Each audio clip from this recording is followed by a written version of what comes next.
So Jimmy, 1-0 win on the opening day. Tell us your thoughts. I thought we were good value for it. I thought we were the better team. We missed quite a few chances, but I was more concerned about making the openings as well. I think the most pleasing part for me was when today we know we should have had the game dead and buried. Could have been 2, 3, 4. But in the past we'd maybe have sunk off and conceded late on.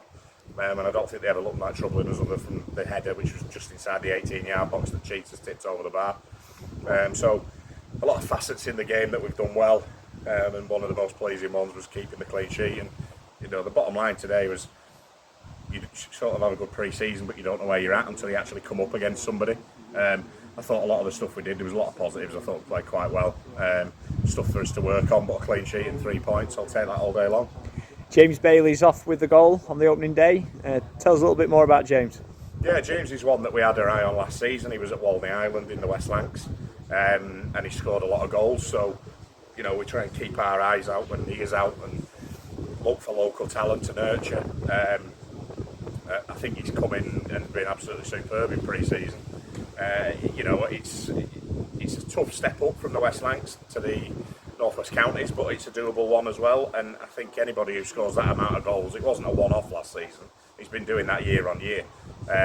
He knows where to be in the penalty area, as he showed today. Josh Winder's put a great teasing ball across the 6-yard line, and James is in the right place to sweep it home. And he's just got that, goal scorers like him have that knack. He's a predator in the box, like I've just said on the radio, and he knows where to be. And if we keep creating opportunities for him, I think he'll score a lot of goals. He's done well. Back four looked very solid today. Core of the side being Davis and Grundy. Thoughts on those guys? Yeah, I thought as a team, I thought we defended quite well. Jacob's obviously come back from a long-term injury. Martin had an injury last year. They've both absolutely flown through pre-season. Look good. They're strong. They compete. They've got a bit of pace. They can read the game. They can play. And I thought, to be fair, I thought fullbacks were good as well. Everyone was good all over the park. I'm not going to sort of single one or two out. I thought from back to front we were good. The lads who came off the bench affected it. And yeah, I was really pleased with them all, and particularly back there. If we can get into habits of keeping clean sheets, then we'll go a long way. And it's like me and Gav have just said in the changing room, if we win 1-0 every week, we'll take that. So yeah, but pleasing knowing, because last season we thought we were just a little bit open at times, didn't manage games well enough. But now you can see with the group it's been together longer, and we've got a better quality in there now. We've just got that little bit extra edge about us, and hopefully there'll be many more clean sheets to come. First time you've had to pick a 16, having worked with predominantly 22 players in pre-season. How hard was that today? Oh, very tough. Through pre-season we've given everybody a chance, but at the end of the day we can only get 16 in the squad. So there was one missed out. Ryan Winder missed out through injury today. And to be fair to Ryan, he made himself available. He's just got a little bit of a groin strain, but with where we're at with the squad at the moment, we don't want to force somebody to play in a game where he might only be at 50%, and he could risk doing further damage and be out for 4-6 weeks if he opened his groin up. So it's testament to the squad. There was a couple of lads who didn't quite make the 16, but hopefully they'll be back in Tuesday. And that's just where we're at the moment. We're massive on this pre-season about the squad, not just the 11. We can't win anything or achieve anything with 11. So there might be a little bit of patience required. But look, at the end of the day, we've got so much football to play that I think we're probably going to end up playing nigh on 60 games this season. So for lads who've got jobs, it's tough. It's a tough gig. We haven't got any injuries other than Ryan at the moment. So yeah, we've got good options, healthy squad right through, and I think that's shown in our performances and in today's result. So the game's come thick and fast, and we're at home on Tuesday against Longridge Town. What are your thoughts going into that game? Well, we know what to expect.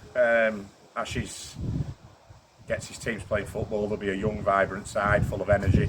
They'll look to dominate the ball. They're easy on the eye, so I'm expecting a good game of football, because we'll go and play football against them as well, and try and negate what they do well, and try and work on our strengths to maybe go and get an edge on them where we don't think stuff that they may not do so well. So I think for anybody who is looking for a game of football on Tuesday night, I think Kendal Town versus Longridge will be a good game of football, so you can bank on it being 0-0. I've said that. Over 300 fans on today. That's the 6th competitive home game on the Spin where we've had over 300 fans. Any message to those guys? I've always been big with the supporters. You know, we thank them every week for the support. It means the world to us. I think obviously if we can put a brand of football on and results, that always helps.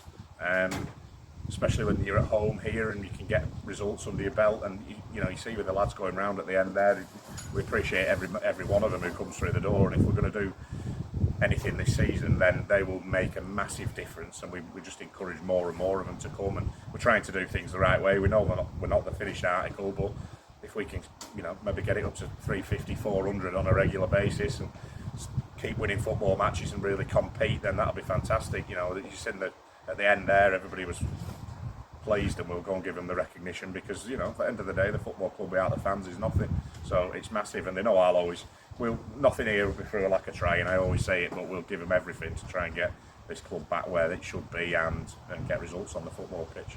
Brilliant. Thank you very much, Jimmy. Cheers, thank you.